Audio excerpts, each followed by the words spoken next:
Namo tassa bhagavato arahato samma sambuddhassa. Namo tassa bhagavato arahato samma sambuddhassa. Namo tassa bhagavato arahato samma sambuddhassa. Theruvan Saranai. Good evening, Venerable Mahasangha, Sayalays and brothers and sisters in the Dhamma. Today we will discuss a question which I received based on the dosa citta.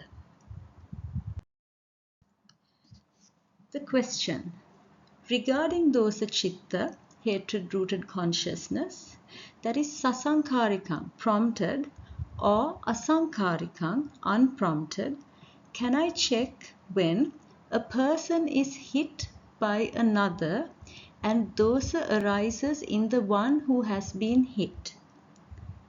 Is the dosa citta prompted by the pain that arises within, or is it prompted by the person who hit him?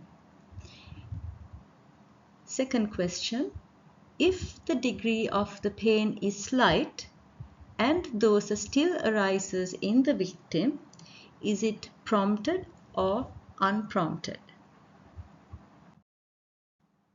Now, to answer the question asked, we should first try and understand a little bit more about how the dosa citta arise.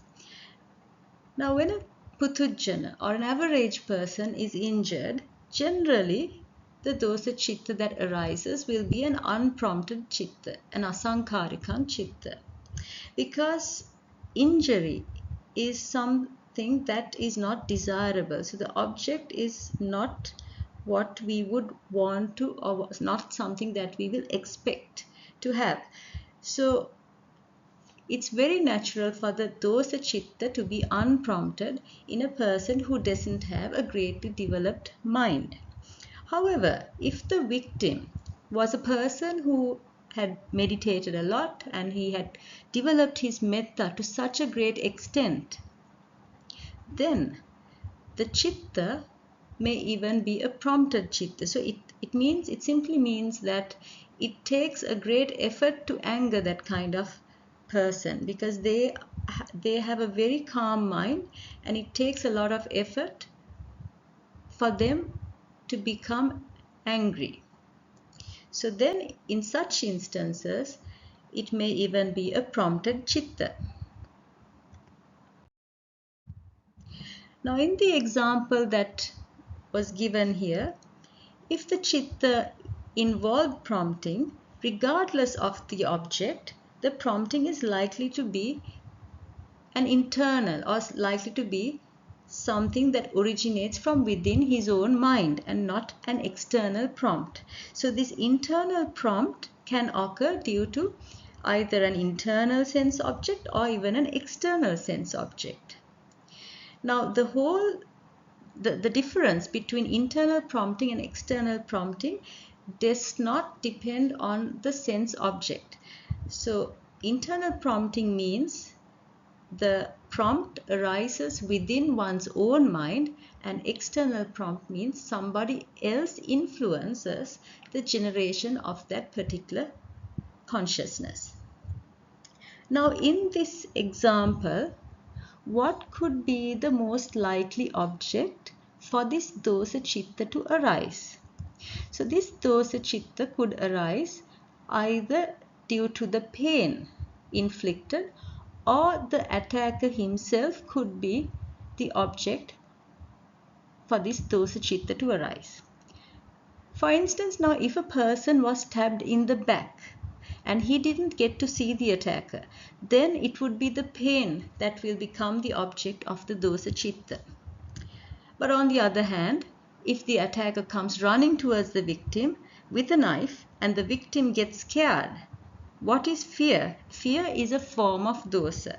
Then the initial object of the dosa citta would be the attacker. Subsequently, of course, when he gets stabbed and the pain arises in his body, then the dosa citta can arise in the form of pain.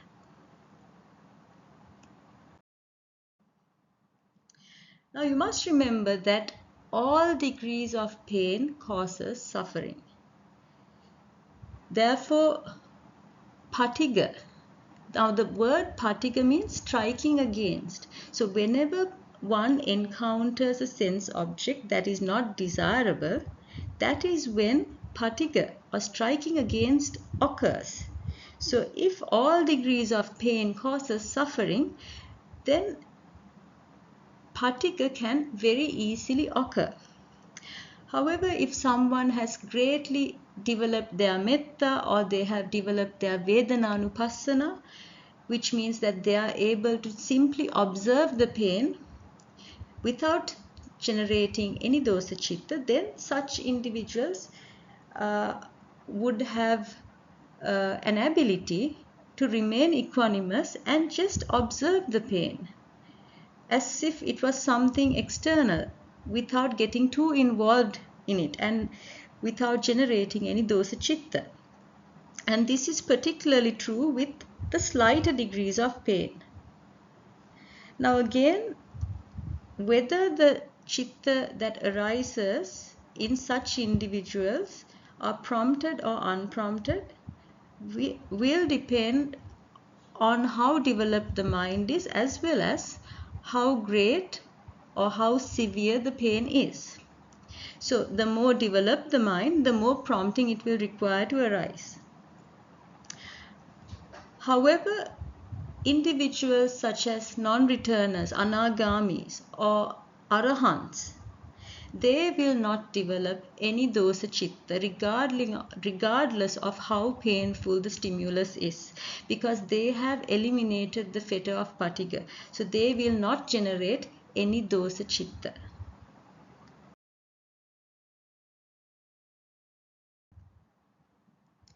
So with that we come to the end of our discussion of the two questions that we received this week. If you have any further questions, please feel free to email your questions to dhamma.acharini@gmail.com.